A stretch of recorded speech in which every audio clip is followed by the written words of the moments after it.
Boa tarde, meus queridos e queridas! Como vocês estão? Eu já estava com saudade de vocês, gente.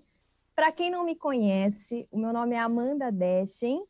Eu já quero agradecer todo mundo que está me mandando mensagem nas redes sociais, gente. Um beijo especial meu e de toda a nossa equipe, tá? E juntamente com o botão, se você não conhece o botão do Excel, vale dar uma conferida. Estamos apresentando o evento Sim, tá? O esquenta do Sim, na verdade. E vamos apresentar também o evento Sim, que vai ser sábado. Gente, quando começou, parecia que faltava uma eternidade. E agora já é sábado. Você já marcou na sua agenda? Se não marcou ainda, abre o Google Agenda, o seu aplicativo, e marca, gente, porque o nosso evento vai aparecer aqui embaixo para vocês se inscreverem. Tá cheio de surpresas. A gente vai contar com a palestra da Vânia Ferrari, o André Siqueira, o Denis Weng e também o Murilo Gun. Nesse dia, a gente vai ter um monte de surpresa, eu não posso contar todas, já brigaram comigo porque eu contei algumas, tá? Mas eu vou adiantar algumas para vocês. Vocês vão ter a possibilidade de interagir com todos os nossos alunos, curiosos, futuros alunos daqui do Brasil e também de fora, tá? Aliás, eu já vou deixar um pedido para você. Coloca o seu nome, de onde você vem, deixa o seu like para a gente poder interagindo. Conta para a gente também se você já veio no evento Sim Presencial. O evento Sim Presencial era o nosso evento de comemoração, é ainda, né? Para todos os nossos alunos que estão finalizando a última etapa do MBA. Por conta de todo o contexto, a gente teve que adaptar. E aí, a gente não ia fazer uma coisa meia boca, não, gente. Vamos fazer um negócio muito legal. Vocês têm que participar com a gente. A gente está fazendo esse esquenta para preparar o coração de vocês. Então, tudo isso é preparado com muito carinho. A gente vai ficar muito feliz de ver vocês aqui com a gente. E sabe quantas pessoas já estão inscritas? 2.741, é isso mesmo, Leonardo? Então, gente, ó, essa é a última informação que eu tenho aqui.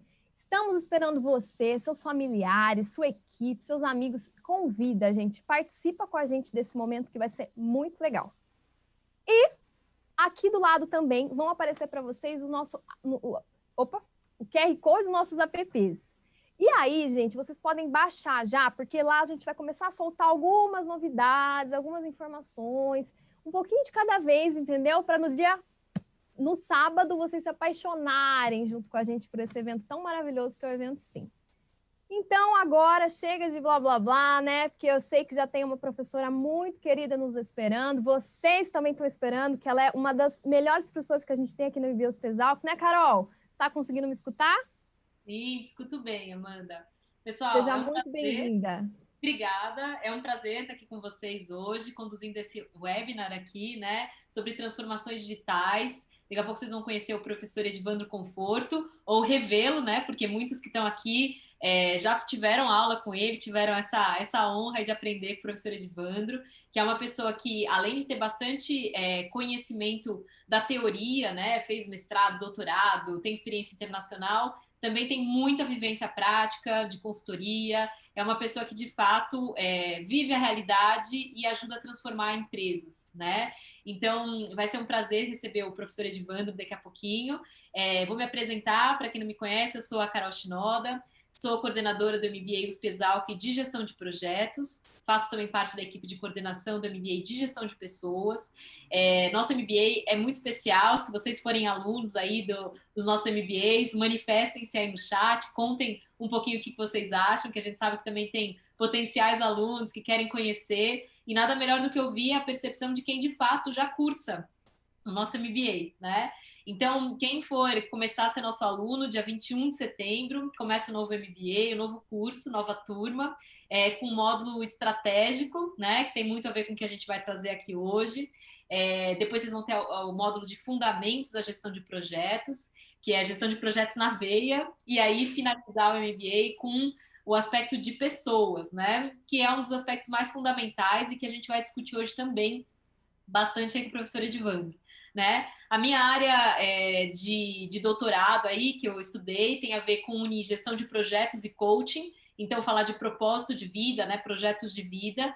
Então, vou interagir com o professor Edvandro, trazendo algumas perguntas e acabo puxando um pouquinho a sardinha para esse lado comportamental, mas o professor Edvandro ele tem bastante experiência, vai falar tanto do ponto de vista das organizações, quanto indivíduos, no Brasil, no mundo, então vai dar uma visão bem abrangente para a gente. E aí vou convidá-lo, então, aqui a se apresentar, né? E já dar uma introdução desse tema super importante que ele vai trazer hoje para a gente. Então, professor Edivandro, pode vir aqui com a gente se apresentar, por favor. Obrigado, Carol. Boa noite a vocês. Obrigado pelo convite. Boa noite a todos os participantes. Espero que vocês estejam animados para discutir esse tema, que é um tema muito importante, da realidade hoje das organizações. E agradeço mais uma vez o convite aí da gente sempre estar junto de alguma forma ou de outra, apesar das rotinas, das agendas, a gente sempre encontra aí um espacinho para batermos um papo. Então, obrigado aí, Carol, pela parceria e pelo convite. Para quem ainda não me conhece, eu vou falar um pouquinho rapidamente sobre mim. Então, eu trabalho com consultoria hoje, né? Mas eu tenho uma formação bastante sólida na área de transformação, agilidade organizacional e estratégia. Então, atualmente eu estou assessorando e trabalhando com projetos estratégicos com executivos e times em diferentes empresas. Meus clientes estão fora do Brasil, na maioria deles, né? Como a Carol também fez um mestrado, doutorado dela, eu tenho meu mestrado e meu doutorado na área de Business Agility pela USP, e morei 2 anos, depois de terminar esse doutorado, morei 2 anos nos Estados Unidos, onde eu fui fazer um pós-doc no MIT, foi quando minha carreira internacional decolou. E hoje eu sou muito feliz de ser um brasileiro levando conhecimento para fora do Brasil e ajudando as empresas a trabalhar nas áreas de ponta de tecnologia, estratégia e transformação. E vou tentar resumir um pouquinho disso tudo, dessas experiências e conhecimento para vocês, para a gente até aprender mais juntos. E hoje o tema, ele é um tema interessante, um tema que não é novo, né, mas é um tema que ficou muito evidente recentemente. Todos sabem pela situação que nós estamos passando, que é a transformação digital. Então, nós vamos começar a falar um pouquinho o que está acontecendo, né? Por que transformação digital é extremamente importante, o que está acontecendo, né, antes da pandemia e o que hoje é importante para as empresas, né, estarem adotando algumas práticas específicas. Vamos abordar também um pouquinho do aspecto pessoal e de carreira, né? E como que os líderes hoje estão ajudando as empresas a fazer essa transformação. E, obviamente, a gente vai aprofundar em um tema ou outro mais específico, né, e responder as perguntas na medida do possível que vão vir dessa plateia. Então, novamente, muito obrigado. Espero que seja um bate-papo muito produtivo e que tenham muitas perguntas para a gente poder fomentar essa discussão aí nessa próxima hora. Muito bom. E aí, professor, queria começar te perguntando, né? Essa questão da transformação digital já é um tema que, antes da gente viver essa crise que a gente está passando agora, da Covid-19, já era um tema relevante, você já oferecia palestras, aulas sobre esse tema, mas depois da crise, acho que isso se intensificou muito, e a gente viu empresas que prosperaram a partir disso e empresas que desapareceram. Então, eu queria pedir para você compartilhar um pouco da sua experiência, trazendo um pouco de quais fatores que foram, de fato, fundamentais para que as empresas conseguissem se transformar, né, e superarem essa transformação digital. Você pode contar para a gente um pouquinho sobre esses fatores? Vamos lá. Eu acho que o primeiro aspecto que a gente tem que considerar, Carol, é que muitas empresas já estavam investindo em transformação digital, de alguma forma, né? Ou digitalização, né? A transformação digital acabou se tornando um termo assim usado muito comumente, e às vezes a gente não entende muito bem o que isso significa. No fundo, quando a gente fala em transformação, a própria palavra já diz que é uma mudança radical, né? Então estamos falando de uma mudança, de um shift, né, grande. Então não é uma melhoria contínua, né?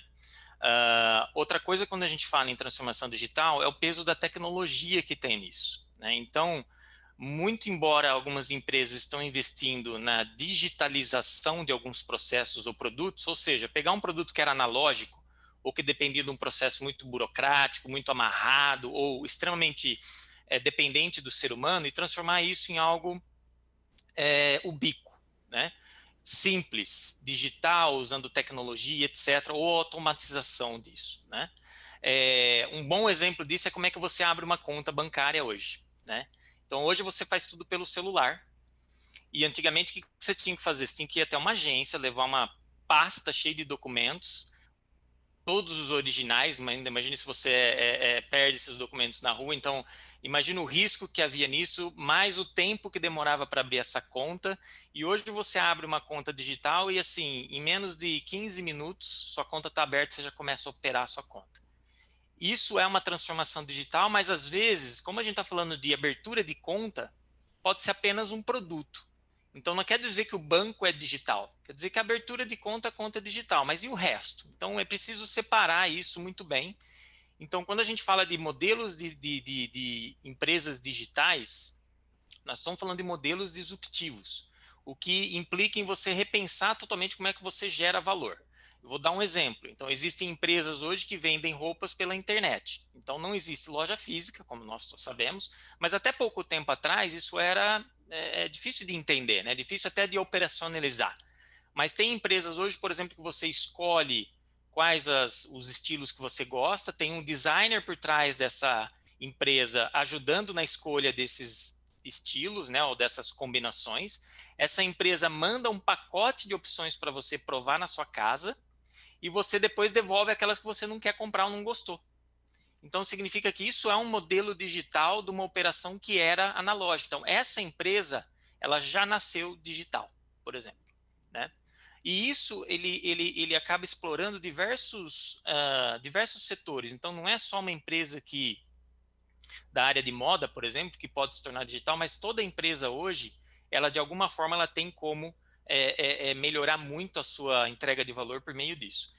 E o que eu costumo dizer depois que aconteceu essa pandemia é que algumas empresas, como eu comecei a comentar, já estavam trabalhando nesse processo antes, porque é um processo que você não consegue fazer isso da noite para o dia, e muitas delas foram forçadas a fazer o que eles estavam fazendo em 5 anos, tentar fazer em 5 semanas.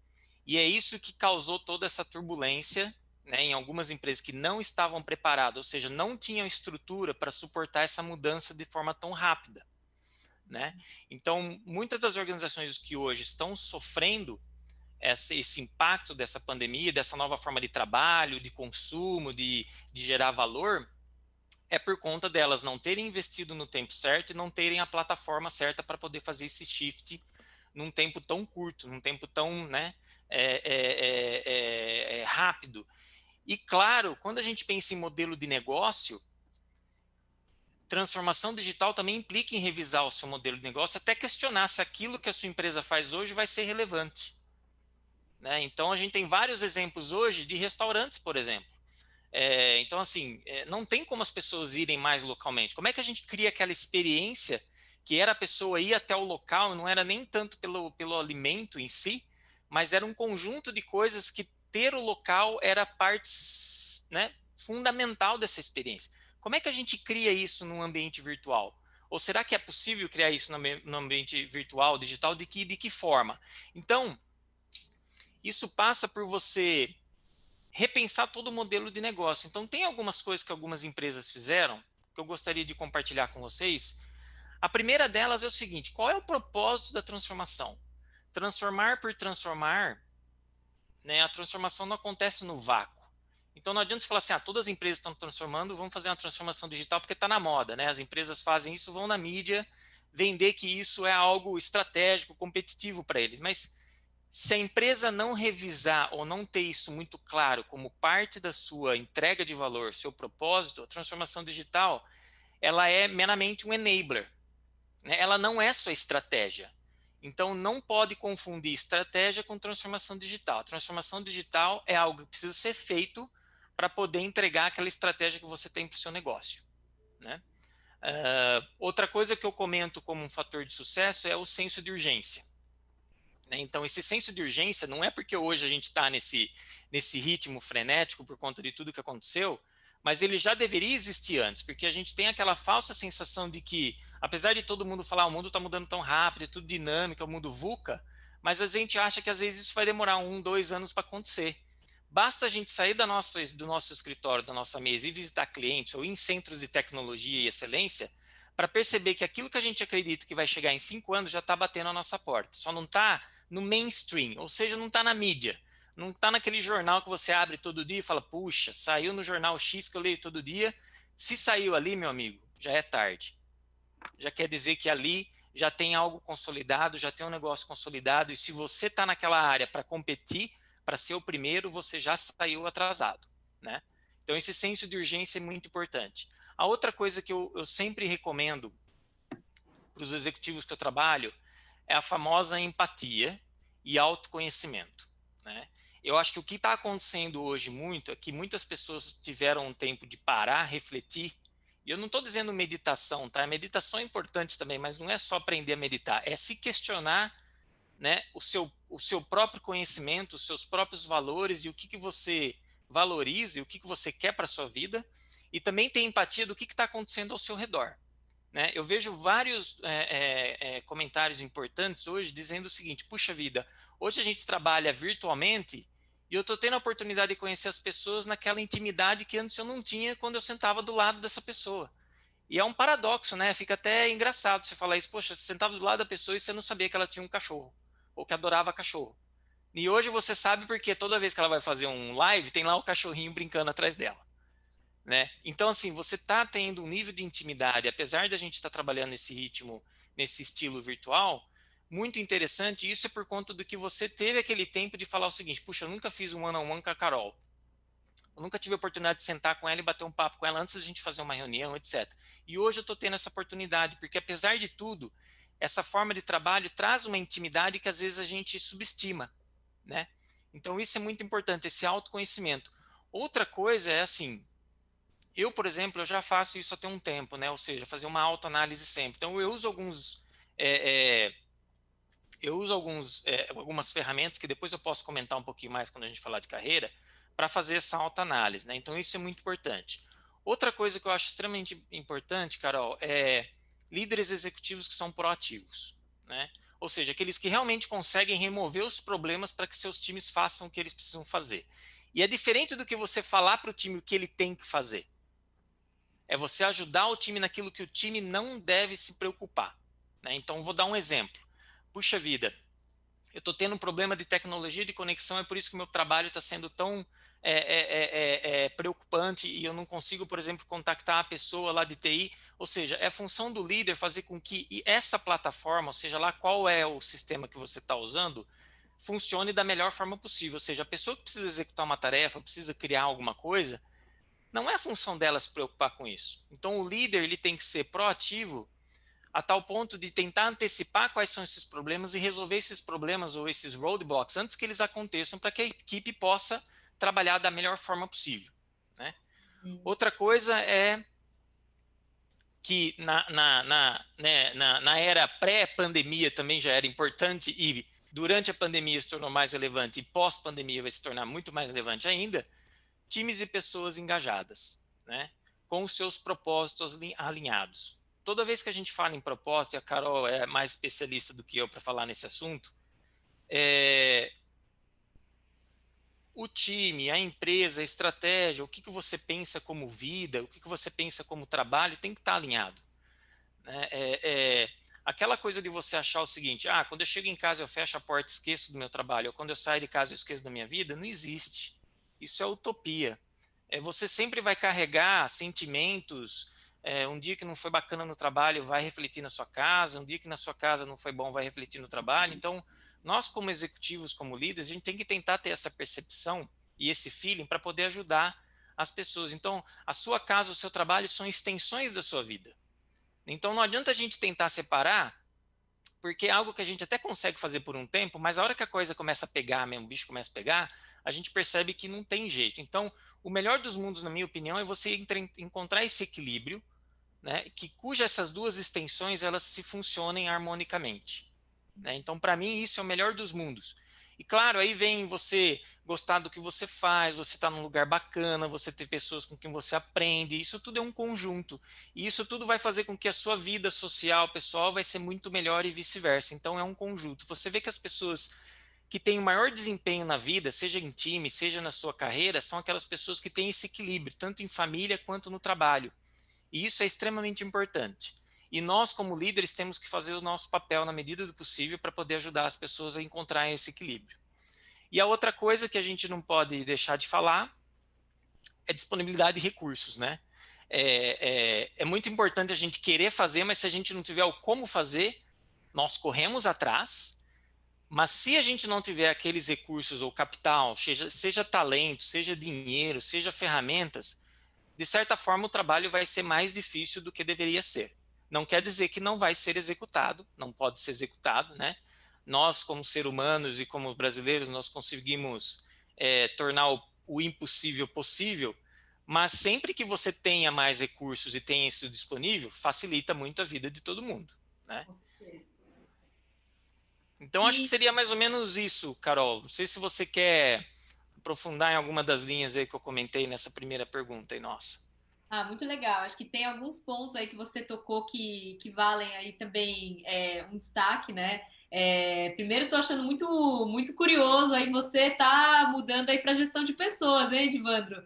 Era hard work, assim, de técnico, né? E agora cada vez mais tá aí se sensibilizando para essas questões. E eu acho que fico muito feliz de ver você também trazendo esses pontos, e acho que esse contexto que a gente está trouxe essa provocação, tanto do ponto de vista individual, porque a gente teve que se olhar muito mais nesse momento, Uhum. e nós fomos bastante angustiados com esse encontro, né? Nesse momento, e também uma sensibilização para o outro. Então, de quando a gente começa a conversar, quando a gente se fala no WhatsApp, por exemplo, antes era: oi, Edvandro, tudo bem? Agora é tudo bem, como é que você tá? Como é que tá a sua família? Né? Porque a gente lembra que cada um tem um contexto. Então, acho que esse momento trouxe bastante isso, e gostei bastante de ver essa questão sua que você traz do né? Assim, que é o profissional e pessoal, é a casa e trabalho, né? Então, quando a gente fala de propósito de vida, a gente sempre fala que é uma questão generalizada, então que não está separado assim, né? E aí vou puxar um pouquinho na história de líder e liderado, que você já começou a trazer alguns pontos do líder. Eu sei que tem muitos alunos aqui que estão pensando, né? Puxa, mas eu não tenho esse líder, e cabe a mim, muitas vezes, levar essa transformação, fazer a provocação, me adaptar a esse contexto de mudanças. O que você poderia contribuir com os nossos alunos aí que estão em posições na empresa crescendo e querem sim se adaptar melhor a essa transformação e muitas vezes puxar, liderar pelo exemplo, né, esse processo? Como é que eles podem fazer isso? Bacana. Eu acho que eu vou comentar um pouquinho de tudo aqui, falar um pouquinho de carreira também, né? Porque a gente está puxando mais para o profissional, o que nós fazemos hoje como profissionais, né? É, eu não acho que eu tenha a resposta pronta, tá, Carol? Até porque se eu tivesse, a minha vida seria mais fácil de todo mundo, né? Então, acho que todos nós estamos passando por esse momento, eu inclusive, então, a cada dia é uma jornada, é uma história que começa, tem meio e tem fim. Então, eu acho que uma coisa que a gente tem que estar ciente, e aí eu levo o lado um pouco negativista da coisa, né? Que é assim, as mudanças realmente vão acontecer e vão acontecer de cada vez mais com grande impacto e talvez um impacto não tão positivo, né? É, eu acho que a gente não estava preparado, o mundo como um todo, né? E aí eu vou generalizar para o que a gente está vivendo, né? Nunca ninguém viveu isso. Eu acho que nossos avós que tiveram que viveram aí, né, eventos mundiais catastróficos como guerras e etc., eles têm essa noção do que a gente está vivendo hoje. Mas isso que nós temos hoje é único em proporção, né, e impacto e um resultado que a gente não sabe ainda o que vai acontecer. Então, eu acho que a gente tem que sempre se preparar para o pior, infelizmente, né? Não é sempre pensar no pior, isso é diferente. Estar preparado para o pior não é ser negativo a todo momento, né? É uma gestão de risco. Então, assim, se acontecer o pior, o que eu posso fazer, né? Ou como eu posso me preparar? Mas a gente tem que sempre ter uma mente positiva. Caso contrário, a gente trava e a gente não consegue fazer absolutamente nada, né? Porque a gente vai ficar com medo de tudo. O medo é bom. Eu gosto do medo porque, para mim, o medo ele mostra o seguinte: você está tentando algo diferente. Se eu não tivesse medo, significa que eu estou fazendo algo trivial. Então, todo mundo está com medo do que vai acontecer, porque o que vai acontecer é diferente de tudo que a gente esperava. né? Não dá para planejar. Então, eu acho que a gente tem que considerar essa mudança como algo constante. E a tendência dela é piorar, é ficar mais turbulento ainda. Uma coisa que eu acho importante a gente revisar nesse momento é o que é o conceito de carreira, né? Porque quando a gente fala em carreira, você já vem na cabeça planejamento, né? O que você vai ser daqui 5 anos, 10 anos, etc. Eu acho que com tudo que está acontecendo, por mais que você tenha essa visão, né? Não vamos chamar de um plano, porque às vezes você não consegue detalhar isso no nível de um plano propriamente dito, mas você tem essa visão do que você quer ser na vida, do que você quer, quais são os seus próximos passos, etc. Eu acho que a gente tem que balancear um pouco essa ideia com a ideia de repertório, tá? E com a ideia de projetos. A gente pode chamar de outra coisa, pode ser estágios da vida e etc. Por exemplo, você vai casar, você vai ter filho, você vai ficar num trabalho certo tempo, depois você quer ser empreendedor, etc. Aquela carreira linear que a gente conhecia dos nossos avós, dos nossos pais, eu acho que isso está com os dias contados, tá? Tem algumas indústrias que você até consegue fazer isso, você ficar na mesma indústria, na mesma empresa, mas a dinâmica do seu trabalho muda a todo momento, né? Então não quer dizer que você tem uma carreira linear, mas da mesma forma você está tendo repertórios. Então eu acho que a coisa mais bonita de ter, igual os artistas têm, é o seguinte: puxa, na minha carreira toda foi esse repertório que eu construí. Então eu fiz esses discos, eu fiz filme, eu cantei, eu dublei, eu desenhei, eu toquei. Então eu acho que isso é muito bacana. E quanto mais a gente investe em repertório, e aí fica a dica de fazer coisas diferentes, eu não vejo demérito nenhum alguém pegar e abandonar a carreira de 20 anos e começar do zero. Eu acho que isso só traz aprendizado e só traz crescimento. Então, assim, a definição de sucesso que vem junto com carreira, às vezes é assim, puxa, a pessoa chegou naquele nível, naquele cargo, e é por isso que ela tem sucesso. Não necessariamente. Então, eu acho que a gente tem que balancear um pouco isso. E aí, por que o autoconhecimento que eu comentei antes é importante? Para você entender se isso faz sentido para você, porque isso pode não fazer sentido para todo mundo, né? Eu sou uma pessoa muito dinâmica, eu gosto de trabalhar em diferentes projetos, é por isso que eu sou consultor, e eu acho que eu vou ser consultor pro resto da minha vida, de uma forma ou de outra, por conta do dinamismo do trabalho. Então, hoje eu estou lidando com um projeto na empresa X, amanhã é um projeto totalmente diferente, que em uma semana eu vou ter que aprender sobre uma indústria que eu nunca ouvi falar, ou que eu não estudei, e eu vou ter que estudar, ter que aprender, e vou ter que ir lá na frente fazer uma apresentação. Esse medo do novo e dessa mudança é o que me move.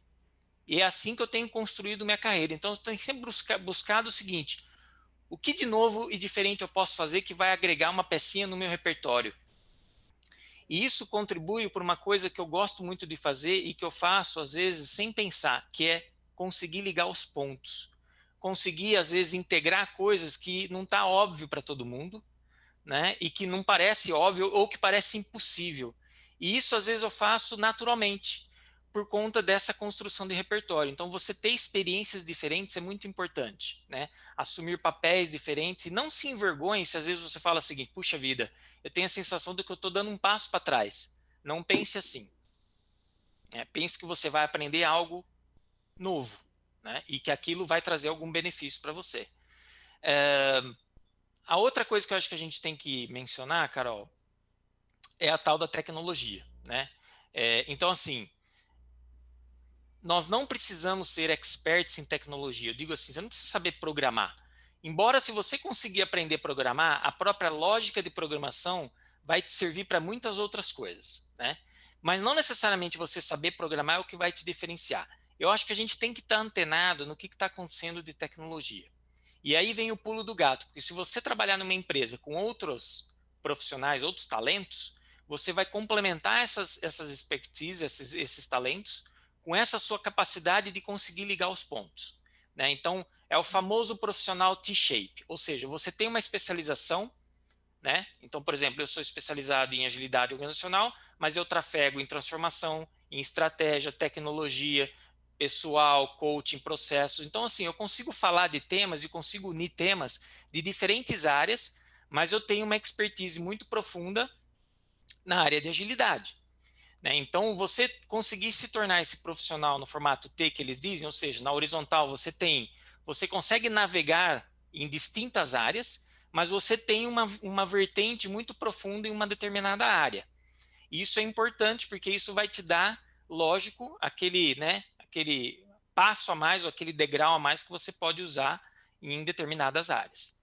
A outra coisa que eu vou comentar de novo é o famoso autoconhecimento. Eu quero voltar nisso porque é o seguinte: tire esse momento, e não só esse momento, né? Tente fazer agora. Se você não tem essa rotina, e a meditação, quem faz meditação já ajuda bastante, porque é um momento de autorreflexão.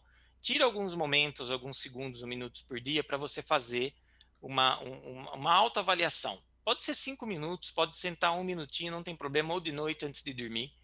E se você quiser ir além, uma coisa que eu faço é procure alguns testes para você conhecer mais sobre a sua personalidade. Eu fiz 2 testes que eu recomendo, eu gostei muito, e que eu uso eles, e eu tenho eles impressos, e todo dia, se acontece alguma coisa diferente, eu vou lá e leio esses testes, os resultados. Um que chama DISC, D-I-S-C, e um que chama Enneagram. Eu fiz os 2 testes para me conhecer. E os resultados, claro que a gente tem que ser sempre, né, com um pouco de cautela, porque eles são testes baseados em perguntas, etc. Mas, assim, são testes que foram desenvolvidos por profissionais, psicólogos, não tem toda uma parte rigorosa por trás. Mas o que esses testes podem fazer por você é te dar uma dica daquele traço de personalidade que você julga ser mais forte, que você achava que era bom, mas na verdade talvez você não é tão bom assim, que você achava que era fraco, mas deu lá indicativos que você pode ter um traço muito forte. Então o DISC, por exemplo, te ajuda na parte de liderança, então são aspectos de liderança, que tipo de líder você é. E o Enneagrama, ele tem as dimensões que vai te dizer que tipo de pessoa você é. Né? Você pode ser aquela pessoa que é o helper, né? Que ajuda todo mundo. Você sempre está disposto a ajudar. Você pode ser aquela pessoa que sempre preza, por exemplo, por ter o reconhecimento. Então, esses testes ajudam você, por exemplo, a identificar o que te faz, o que te move, o que te faz feliz, o que te desafia, o que te tira da zona de conforto, né? Aquilo que te incomoda. Até porque quando você reage a determinadas situações, você fala assim, provavelmente vocês já aconteceram fazer isso, eu acho que todo mundo, puxa, por que eu reagi daquela forma? Né? Será que tinha outro? Será que eu não contei até 10? Né? Eu deveria ter contado até 10? Será que foi por impulso ou será que o meu perfil é esse? E aí isso vai te ajudar muito a determinar quais são os seus próximos passos. Né? Então esse autoconhecimento eu acho que é um investimento, gente, para a vida toda. Né? Então não deixe de investir seu tempo nisso. Se você quiser, né, avançar muito, você pode ir até visitar profissionais, psicólogos que aplicam esses testes de forma muito mais avançada, mas se você for na internet e digitar Enneagrama e DISC, você vai achar coisas que você podem usar para se autoconhecer. Então, Carol, eu acho que eu fecharia com essas 4 ou 5 dicas, né, de como que a gente pode se preparar, usar esse momento para se autoconhecer mais e se preparar para o que vem aí. E, de novo, não encarem o medo como algo negativo. Né? Eu sempre fui... Eu, na infância, tem pouca gente que sabe, mas eu andei de skate quando eu era... Né, quando eu era adolescente. E, às vezes, quando eu mostro as fotos, eu tenho algumas fotos dessa época, pulando escada, pulando assim, coisas altas, e eu quebrei meu braço fazendo isso 2 vezes, e as pessoas falam, nossa, você é maluco, você era louco. Minha mãe achava que eu era louco mesmo, e ela era minha patrocinadora, né? Mas assim, ela me apoiava até eu quebrar o braço pela segunda vez, aí ela desistiu de me apoiar. Mas o que me movia para fazer aquilo que eu fazia era justamente o medo. Era justamente o medo de algo que eu não sabia fazer, que eu queria fazer a todo custo e que eu ficava martelando e tentando até cair, se machucar e tentava de novo. Então, eu acho que eu aprendi coisas sem saber naquele período da minha vida que hoje me ajudam a encarar coisas assim que poderiam ser algo muito maior. Não estou dizendo aqui que eu não tenho ansiedade, né? Às vezes não fico preocupado, não é isso, gente. Mas assim, encarar o medo como algo normal, como algo natural e que se não tem medo, tem algo errado. Se não tem medo, se você não está com aquele frio na barriga, significa que o que você está fazendo é trivial. E pode ser que isso não vai agregar nada para sua carreira. Muito bom. E, Edvandro, uma coisa que me traz, assim, isso que você traz seu exemplo desde jovem, né? Que você está revelando várias facetas suas, inclusive essa de Eu não conto isso para todo mundo, né? Não é toda vez que eu conto isso, mas me dê a liberdade aí de compartilhar algumas coisas muito pessoais. Mas é muito legal isso, porque mostra, ilustra bastante o conceito de antifrágil, né? Então, o Nicolas Taleb traz esse conceito e eu acho que vale muito a pena a gente trazer aqui como reforço, né?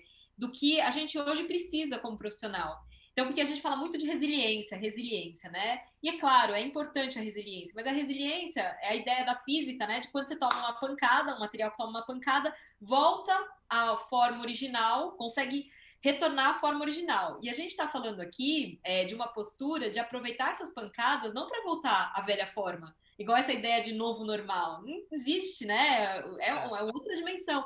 A gente vai ter que crescer com isso, ser melhor do que era antes. E eu acho que essa postura que você traz, com esse exemplo desde cedo, é uma visão de mundo que é o que o profissional moderno precisa hoje. É aproveitar cada oportunidade, cada crise, como uma chance de crescer. Então, ao invés de sair reagindo, né, e a meditação ajuda muito a gente criar esse espaço interno, eu medito acho que faz uns 5 anos, comecei por causa do PSEG, né, as aulas do Rogério Calia, lá da USP de Ribeirão, todo mundo lá no EAD, fechando os olhinhos, falei, nossa, que coisa estranha, parece que eu criei um delay interno, eu vou reagir numa coisa, e eu também sou que nem você, super agitada e tal, quando eu vou reagir, parece que tem um delay interno que fala, calma, escuta o que aconteceu. Por que você vai reagir assim, né? Parece que o mundo adquire uma câmera lenta, assim. Então, a meditação é muito legal nesse sentido também, para a gente ampliar nosso espaço de reflexão, né? Sim, Eu acho muito legal essa ideia de você aproveitar, por exemplo, quando você toma uma pancada, por exemplo, um oponente, né, numa luta, você aprender com aquilo como você evitar ou como você dá um golpe assim, se for necessário, né? Então, essa cabeça também que a gente aprende, né, com a Carol Dweck, que a gente estava conversando antes, né, do growth mindset, a mentalidade de crescimento. Quem tem essa mentalidade fixa, né, de que a gente tem um nível de inteligência, que a gente tem aquelas competências, é fixo. A pessoa não aprende com as coisas, né? Então, cada feedback parece que é só uma chance de você falar, nossa, como eu sou fracassado, né? Não, como sim, eu sou um ser humano em desenvolvimento e faz parte, né? sim, E acho que é muito legal essa ideia dos testes também, tentando conectar alguns pontos que você trouxe também, porque os testes, eles mostram um pouco dos potenciais que a gente tem, das facilidades. Mas o teste, muitas vezes, não mostra a nossa paixão, que foi um outro ponto que você trouxe, de propósito, nossa vontade, né? E muitas vezes, o que a gente precisa fazer como propósito, como projeto de vida, e eu tenho certeza que vários projetos que você já participou exigiram de você coisas que não eram o seu natural. E a gente consegue se apoiar naquilo que a gente tem de forte, mas muitas vezes a gente desenvolve outras coisas. Então, não é um limitador. Ali ajuda a gente a ter um diagnóstico daquilo que já está pronto. Mas outras coisas a gente vai estar em constante desenvolvimento. Né? Então, foram alguns sim. links aí que eu fiz a partir do que você falou. E um último ponto que eu queria só conectar, antes da gente até abrir para as perguntas das pessoas, né? Mas com a ideia de repertório que você trouxe, que é uma visão muito importante quando a gente fala de carreira do futuro, e até é um ponto que o pessoal que for assistir aí as nossas palestras do dia 8, no sábado, com o Murilo Gun, vai ser a palestra de fechamento, ele traz o conceito de, ao invés de criatividade, né, ele chamar de combinatividade. Por quê? Porque a gente não precisa ter esse mito da criação, de esse peso todo. Quando você amplia repertório, e esse T-shape, né, profissional T, quanto mais repertório ele tem, lateral, para unir com a especialidade dele, mais ele consegue criar soluções novas para o futuro. E o futuro precisa de inovação, precisa de coisas que não foram feitas antes, né? Então, acho que muito legal trazer todos esses conceitos que você mostra na prática, que você também já é esse profissional aí que o futuro demanda, né? Tem algumas questões aí, Edvandro, que eu tenho muita vontade de saber também, mas vamos ver se as perguntas aqui do pessoal, que eu sei que tem algumas perguntas aqui que eu estou lendo aqui no chat, que tem a ver com gerações e tal, né? Sei que a Amanda vai trazer para você, mas não queria que a gente deixasse em algum momento de trazer a visão também dos métodos ágeis, né? E essas formações todas, squads, tribes e tal, como isso também facilita unindo indivíduos, times e organizações para a transformação digital. Né? Então, vamos talvez abrir um pouquinho para a Amanda trazer as questões dos alunos, mas antes da gente terminar, se der para você comentar um pouquinho disso, acho que vai ser Muito legal. Aí vou chamar Perfeito. então a Amanda para trazer para a gente o que os alunos têm comentado, perguntado aí para você. Gente, o pessoal tá adorando. Vocês não estão entendendo. Tem gente aqui, professor, ó, que é o Michael Martinek. Desculpa, Michael, se eu não estou falando direitinho o seu nome. Já disse até que te citou no artigo dele da monografia, viu, Ó, professor? que legal, hein? Muitos elogios, o pessoal tá adorando, concordando bastante. Então, um abraço para o Jonas Ferreira, o Vinícius Peixinho, a Lorena Capete, Ana Flávia, enfim, o pessoal tá elogiando muito. Eu tô mandando um abraço, tá, gente? Porque, assim, é muito legal ter vocês com a gente aqui nesse momento. E aproveita o espaço do chat. Então, para começar, a Amanda Rodrigues, que estava com a gente desde o começo, deixou a dúvida dela lá nos comecinhos, ela falou assim: a gestão de projetos contribuiria para o enfrentamento da educação nas plataformas digitais, especialmente na educação básica? Se sim, quais seriam as contribuições? Adoro a Carol Shinoda. Oh, obrigada pelo comentário, fico muito feliz. E vou deixar o professor Edivandro trazer a experiência dele em gestão de projetos, que eu acho que ela é aplicável em qualquer contexto, né? Quando a gente fala da educação básica, a NASA, né? Os contextos de organizações, acho que a gestão de projetos ela é muito cross, né? Então, Sim. vou deixar para o professor Edivandro trazer como é que a gestão de projetos pode contribuir também nessa transformação que a educação tem precisado passar, né? Sim, eu vou tentar responder essa pergunta sobre sobre a perspectiva de competências, né? Então, para tentar resolver o problema da educação hoje, eu acho que não é só a gestão de projetos, né? São outros fatores, mas olhando do ponto de vista de competências, eu acho que essa competência de gestão de projetos e ter esse mindset de projetos ou de trabalhar por iniciativas, se a gente quiser generalizar um pouquinho mais o termo, eu acho que isso deveria ser ensinado assim a partir da alfabetização, né? Então, eu vou ser papai em breve,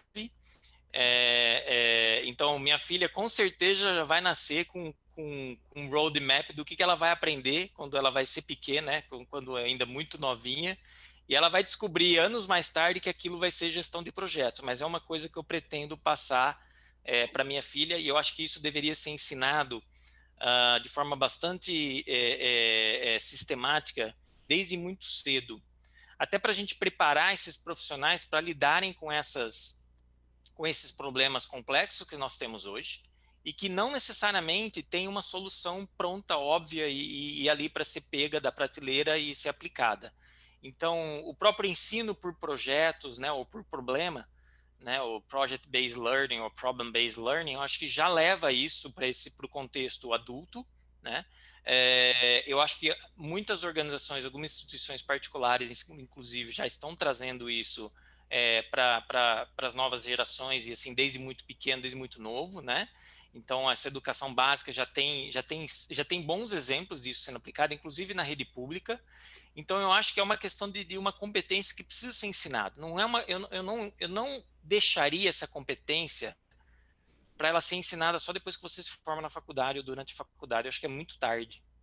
Então eu acho que desde pequeno, se você conseguir desenvolver esse talento, né, nas nossas crianças, de que, olha, eu te dou um problema aqui e eu não sei por onde começar, você que tem que pensar nisso. Então, essa ideia de você quebrar esse problema em partes, da ideia de você pensar em como conectar soluções existentes com coisas que não existem, a ideia de você tentar planejar isso ao longo do tempo, a ideia de você pensar nos riscos que isso pode trazer, a ideia de você pensar o seguinte: como é que eu implemento isso? Isso é um comportamento que depois que você aprende se torna natural. Então, eu faço até hoje Kanban para tudo. Eu planejei o nascimento da minha filha, como é que eu vou fazer o quarto, meu casamento, minha viagem de lua de mel. Então, tudo a gente faz um Kanban, eu e minha esposa, e a gente usa isso assim naturalmente. Eu falo para ela: cadê o Kanban desse projeto? Então, para mim, tudo é um projeto, né? Então, se não tem um Kanban, se não tem um lugar onde a gente está planejando isso, olhando numa timeline, etc., para mim eu não consigo organizar meu pensamento. Então, para mim, isso é natural. Então, tem uma parede aqui que vocês não estão vendo, mas assim, tem post-it colado para todo lado. São todos os projetos, inclusive tem o Kanban da minha filha, né? Então, eu faço isso para tudo e se tornou natural. Então, eu não consigo pensar nas coisas sem pensar dessa forma. E eu gostaria que essas crianças pudessem ter acesso a esse tipo de conhecimento, né? Aí a parte da reforma, de como a gente transformar o que era antes no que vai ser depois, com todas essas tecnologias, acho que a gente tem vários desafios. Eu não vou, eu vou me ater, não entrar tanto nisso, mas acho que tem uma questão de ter um gap tecnológico que a gente tem, né, nas instituições de ensino, isso precisa ser resolvido. Eu acho que é possível ter um modelo híbrido de educação que vai ser bom para todo mundo, então não precisa ter todas as crianças na sala de aula todo o tempo, mas a gente tem que considerar que muitas escolas era a segunda casa das pessoas, né, dessas crianças. Então, assim, ela ia lá para se alimentar, ela ia lá para encontrar os amigos, para socializar. Então a gente tem que ponderar tudo isso, mas eu vejo que tem uma solução muito interessante na área da educação que seria um modelo híbrido. Como é que a gente traz agora essa tecnologia que está sendo experimentada de forma forçada para melhorar o que a gente tinha antes? Então, essa mensagem, e de novo, não sei a resposta, existem vários aspectos que a gente tem que analisar. Tem uma parte do governo, tem uma parte da sociedade, tem uma parte da família, né? Então, uma coisa que eu vejo muito hoje importante é assim, quando a gente fala em educação, e aí é uma percepção minha, tá, gente? É a forma como o Edivando pensa. Não vamos terceirizar a educação dos nossos filhos. Né? Então, você como pai, como família, você é responsável por mais de 50% da educação dos seus filhos. Aí tem a escola, aí tem os seus amigos e etc. Então, a gente tem que ter sempre isso, né, muito bem claro, porque às vezes você pode entender que eu levar a criança para ficar 8 horas por dia na escola é algo benéfico. Talvez não seja. Então, eu tenho um amigo, por exemplo, que mora na Suíça.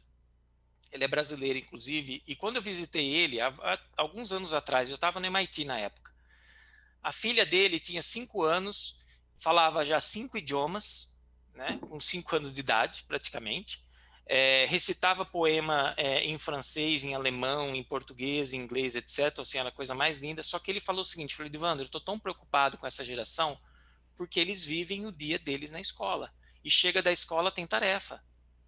Então, são 7 dias por semana, né, imerso naquela realidade. E ele expressou uma preocupação assim, e a família faz o quê? Né? E olha que ele era uma pessoa extremamente dedicada, eu gosto muito dele. A filha chegava da escola, ele passava o tempo mais, né, o mais de tempo possível com a filha, naqueles momentos de jantar junto, sentar para fazer tarefa junto, mas ele externalizou essa preocupação. E aí eu fico pensando nisso desde aquele momento, falo assim, será que a gente está terceirizando a educação dos nossos filhos? Essa é uma pergunta que eu não tenho resposta, mas é uma coisa que eu vou tentar fazer da forma que eu acho que pode ser certa na minha família, né? Então, eu acho que a gente tem que ponderar isso também. Como é que a gente faz? Porque hoje eu ouço muito reclamação. Puxa, meu filho está em casa o dia inteiro, ele devia estar na escola aprendendo. Será? O que a gente, como pais, pode ensinar para os nossos filhos? Será que ele teria que será que ele vai aprender tudo que ele precisa na escola? Acho que essa é a pergunta que a gente tem que responder. Então, não é bem assim, né? Então, eu sou uma pessoa que preza muito a família e eu acho que nós, como pais, como irmãos, como sociedade, a gente tem que repensar esse conceito. Porque, às vezes, dá a impressão de que a gente, quanto mais tempo de escola, melhor. Ou seja, a gente, de forma, né, vai estar terceirizando isso, e não é bem por aí. Mas eu acho que é um tema que tem várias arestas, é um tema que até certo ponto pode ser polêmico, mas eu acho que é muito importante a gente considerar isso. Com certeza. E só fazendo um ponto aí, adicionando uma questão que você trouxe, Edvandro, que eu acho que é muito legal, que usar a gestão de projetos para a vida, né? Seja no campo da educação, seja dentro da casa, da família, né? Eu também tenho essa prática, né? De usar a gestão de projetos para a minha vida pessoal. Então, você faz Kanban, eu faço PM Canvas, né? E depois eu tenho a IAP da minha vida, e semana a semana eu uso um método híbrido, que depois com você eu entendi que era um método híbrido, que eu uso, né, a IAP da vida, que é um método mais preditivo, até porque as áreas principais da minha vida não mudam toda hora, né? Graças a Deus tem alguma estabilidade. Então lá, meu marido tá lá, tem a caixinha Emerson, né? E aí, semana a semana, eu defino a lista de atividades e coloco no tempo. Todos os dias eu tenho que rever porque a vida é muito dinâmica, mas a base do que eu quero que aconteça está ali. E tem gente que fala, nossa, Carol, você fica usando, precisa fazer caixinha pro seu marido e tal. Eu falei, precisa, porque tudo que eu quero cuidar, eu projetizo. Então, eu acho que projeto tem essa característica, assim, que faz com que a gente foque, dê atenção, planeje. E tudo que é importante merece essa atenção. Sim, E acho com que um certeza. ponto legal que você trouxe é a importância da gente, por exemplo, planejar na nossa rotina esses momentos de reflexão. Seja antes de dormir, seja logo ao acordar. Tem gente que faz isso tomando banho. Cada um tem o seu momento, mas fazer isso de forma consciente para ter aquele espaço em que de repente você percebe que você tem que levantar a tampa da panela de pressão, sabe? Desafogar e falar, nossa, é isso que está me tirando o equilíbrio, né? Antes que você exploda. Então, acho muito importante usar as competências de gestão de projetos para a vida. Até o PMI tem essa ideia do Skills for Life, né? Então, eu queria complementar que eu valorizo muito isso e também trago para a minha prática, né? Bacana. E sei que os alunos estão aqui fazendo muitas perguntas. Aí, Amanda, não sei se você quer trazer alguma que você considere que tem mais a ver com o nosso tema, que pode ser legal para o professor Edivandro aí interagir. Olha, gente, tem muita pergunta mesmo. Primeiramente, eu gostaria de agradecer à professora pelas contribuições e convidar, gente, vocês que estão perguntando aí pela área educacional, né? A gente fez na semana retrasada um webinar de gestão escolar. Tá gravado aqui no nosso canal. Então, é só procurar lá e aí já pode assistir, fica à vontade, tá? E aí, gente, bom, eu vou trazer aqui a pergunta do Otávio Nascimento. Ele pergunta assim: professor, como você vê o futuro das grandes empresas tradicionais que não estão conseguindo fazer essa transformação corretamente? Eu acho que a resposta é simples, né? Vão ter que fazer de alguma forma ou de outra. A gente tem grandes exemplos de empresas que não se preocuparam nessa renovação, nessa reinvenção do negócio. Eu acho que essas empresas, elas agora estão percebendo que é só uma questão de tempo, né? Que vai acontecer uma mudança e que vai ter algum impacto, vai. É só uma questão de saber quando. Então, eu acho que essas empresas, elas têm que criar têm que ter esse senso de urgência e começar a repensar e investir nisso. Não tem volta, né? Então, hoje, só para dar um exemplo, até pouco tempo atrás a gente falava o seguinte: olha, tem as empresas de TI que trabalham com tecnologia de informação e tem as empresas que não são de TI, que são todos os outros setores. Hoje eu digo para você que toda empresa, de alguma forma ou de outra, é uma empresa de dados e de tecnologia.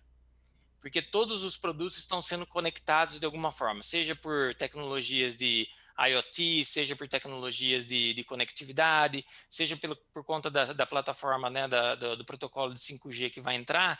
Então, assim, de uma forma ou de outra, a sua empresa, mesmo ela não sendo o core dela desenvolver soluções de tecnologia, ela tem que dominar, tem que ter no seu core alguns desses elementos. Então, a gente está falando de automação, a gente está falando de computação em nuvem, a gente está falando de inteligência artificial, cybersecurity. Então, as empresas hoje, de uma forma ou de outra, são também empresas de dados, são empresas de tecnologia de informação. Então, essa transformação por si só, você já está repensando, por exemplo, como é que vai ser os trabalhos, né, os workspaces, né, as áreas de trabalho na minha empresa no futuro. Aí a gente tem que começar a pensar em, por exemplo, digital workspace, né? Então, qual que é o modelo híbrido disso? Então, você vai ter que ter tecnologia, você vai ter que ter uma plataforma, uma solução em nuvem. E às vezes você tem que internalizar essa competência até para melhorar o seu produto, né, e o valor que você entrega para o seu cliente, ou repensar como que você entrega esse valor. Então, a minha resposta simples para você é o seguinte: as empresas que não fizeram isso ainda vão ter que fazer, e o relógio está rodando, né? Então, algumas delas, como a gente já começou a palestra falando, não vão sobreviver a essa crise, infelizmente. Então, aquelas que estão conseguindo passar pela crise estão repensando seus processos agora, estão aproveitando esse momento para realmente se transformar. Então, essa é a dica que eu dou. Muito bom. E só, Amanda, deixa eu fazer um comentário aqui. Se o professor Edivando pudesse comentar muito rapidamente aqui sobre como os métodos ágeis, né, e essa estruturação de times em squads, tribes, que a gente vê muita gente falando disso, e você tem uma experiência prática de como isso acontece na realidade, que não adianta simplesmente a gente pegar e falar, agora faz aqui, ó, vocês são um squad, tá? E responde para mim, e vai ser assim que vai acontecer. Tipo, não vai ser formando um time super hierárquico com o nome de squad que a gente vai receber os benefícios do ágil para a transformação digital. Então, eu não queria perder esse link só nesse nosso momento juntos. Legal. Eu levaria essa discussão para um nível um pouco estratégico, Carol, para falar do que eu costumo comentar com as pessoas que eu falo nas organizações, que são os 3 As da agilidade, que são as 3 competências core da agilidade. A primeira dela é a capacidade de antecipar. Então, seja num time, seja num processo, seja numa operação, seja num portfólio, seja na estratégia, como que a empresa desenvolve uma competência para poder antecipar eventos, né? Ou seja, você tem que ter dados, você tem que ter processos que são confiáveis, você tem que ter times que são estruturados de forma a qual a comunicação é transparente, é rápida e é efetiva, para você conseguir enxergar quais são, né, os momentos de virada, né, os turning points, né, de qualquer situação, de qualquer contexto, seja antes da pandemia, durante a pandemia ou após a pandemia. Então, essa competência de você estar sempre olhando para o futuro, né, é super importante. Então, esse é o primeiro azinho desse trinômio aí. A outra é adaptar. De nada adianta você conseguir antecipar o que vai acontecer se você não tem essa flexibilidade. E aí, você esbarra muitas vezes nessa flexibilidade por conta da estrutura organizacional, que é muito hierarquizada, que trabalha em silos, que não tem uma comunicação clara e uma colaboração entre áreas. Então, de alguma forma, você precisa repensar e reestruturar isso para que você possa trazer essa adaptação de forma mais rápida e efetiva para a organização, para realmente você poder responder às mudanças e antecipar as mudanças da melhor forma possível.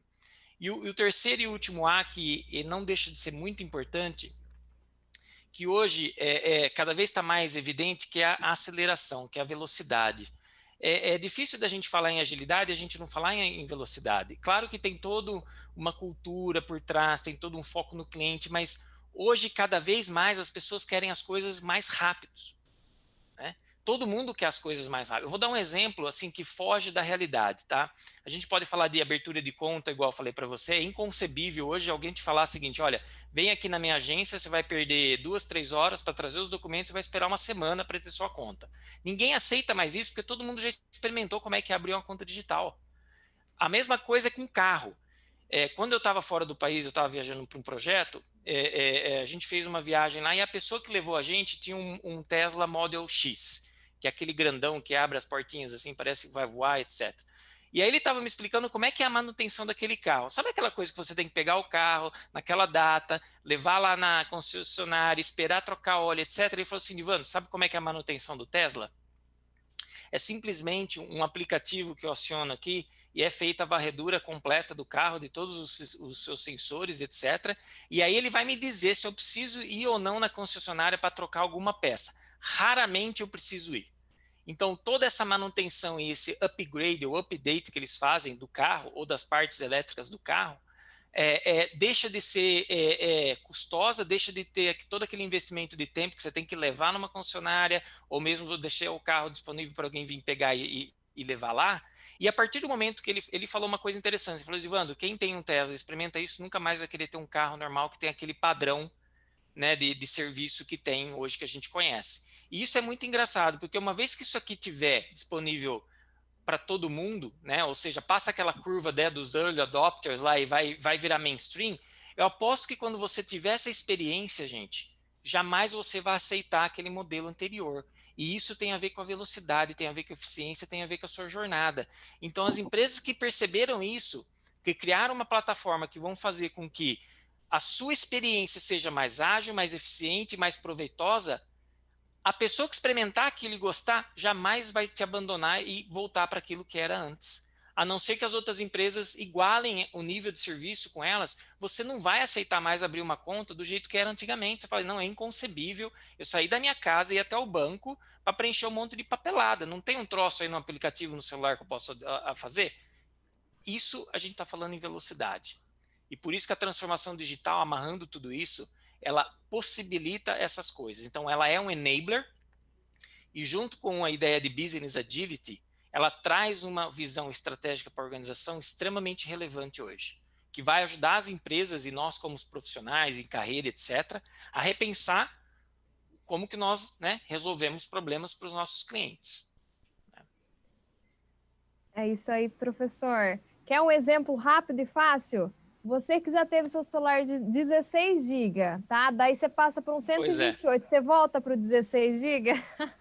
E não é só espaço, Brincadeiras né? à parte. É o processamento, né? Então você tira uma foto que você fala assim, puxa vida, não, tá muito ruim, não dá para eu Como que eu subir isso na vivi com esse nuvem. celular? Exatamente, exatamente. Então, assim, depois que você experimenta isso, você fala assim, é inconcebível fazer do jeito que eu fazia antes. Então, Exatamente. isso tem muito a ver com esse conceito de transformação digital e agilidade. Perfeito, professor. Bom, infelizmente a gente vai ter que encerrar, gente, que vocês têm aula, que a gente sabe, né? Então eu vou convidar o professor para dar as últimas palavrinhas, né? Deixar uma mensagem final, depois passar para a Carol e aí vocês voltam comigo e vai para a aula, tá bom? Tá Por bom. favor, professor. Bom, eu só tenho a agradecer. Eu acho que eu já falei bastante, estou até ficando rouco. Eu gosto muito desses momentos que a gente pode compartilhar, aprender e conhecer mais as pessoas. Quem tiver a vontade de acompanhar o meu trabalho ou se conectar comigo, que ainda não está conectado no LinkedIn, eu faço esse convite também para me convidar lá e a gente pode continuar esse papo. Eu sempre respondo todo mundo quando eu tenho um tempinho, então eu gosto muito de bater esse papo offline, né, que não é tão offline assim. Mas eu quero só agradecer o convite e a oportunidade de eu contar um pouquinho sobre a minha experiência e tentar ajudar né, ajudar um pouquinho vocês. Eu espero que o papo tenha sido produtivo, que vocês aprenderam alguma coisa que pode ajudar vocês nas suas carreiras, e já vou ficar muito feliz se pelo menos uma pessoa aí a gente conseguiu, né, dar uma luz, né, Carol, ajudar, de uma a uma a gente vai, né, fazendo o nosso trabalho. Então, sou muito agradecido pela oportunidade e desejo a todos aí um sucesso, tranquilidade, saúde e vamos com calma, vamos viver um dia de cada vez. Muito legal, professora Edvandro. Eu quero te agradecer também por ter compartilhado o seu conhecimento, sua experiência aqui e também trazido de uma forma mais integral, né? Não só toda a sua experiência prática em empresas e tal, mas também todos os aprendizados que você está tendo com a vida, né? Com o seu novo papel aí de pai e tudo isso. Achei muito bonito você trazer todos os aprendizados de uma forma integral, né? Que eu acho que nós, seres humanos, somos um só, né? Então, muito legal te ver assim tão inteiro, compartilhando tudo que você tem de bom aqui com os nossos alunos. E de palavra final, só diria assim que acho que tem muita coisa que o professor Edvandro trouxe aqui, que da mesma forma que a gente fala para as empresas da importância desse mindset de transformação digital e agilidade, é um espelho para os profissionais e pessoas que estão aqui. Porque as empresas nada mais são do que conjuntos de pessoas. Então, se a gente não conseguir fazer essa mudança interna, e de aproveitar cada crise como formas da gente aprender e crescer, a gente não vai conseguir fazer isso nas organizações. Então, começa dentro de cada um. Que vocês possam usar os aprendizados que vocês tiveram aqui com o professor Edvandro na vida e carreira de vocês. Então, queria agradecer também, estar aqui e devolver para a Amanda. Professor Edvandro, você falou pegar uma pessoa só, eu já fui, então pelo menos uma pessoa deu certo. Agora a gente aqui no chat tem um monte de gente também, então fica tranquilo que valeu a pena, viu? Fico feliz. Queridos, agradeço pela presença de vocês. Vocês viram a qualidade, o conteúdo especial que a gente preparou com os nossos palestrantes de hoje. Então eu volto a fazer aquele marketing, aquela propaganda. Se inscrevam no nosso evento, aqui embaixo vai aparecer para vocês no dia 8, tá? Acompanhem também não só o professor Evandro e a professora Carol nas redes sociais, mas também o MBA Pesal, que é o Novo Câmara, o Instituto PCED, tá bom? Para vocês ficarem aí acompanhando tudo que a gente está fazendo, tá, gente? Que é para você, né? Afinal, MBA Pesal que é sobre você. Então, a gente te espera no sábado e até mais.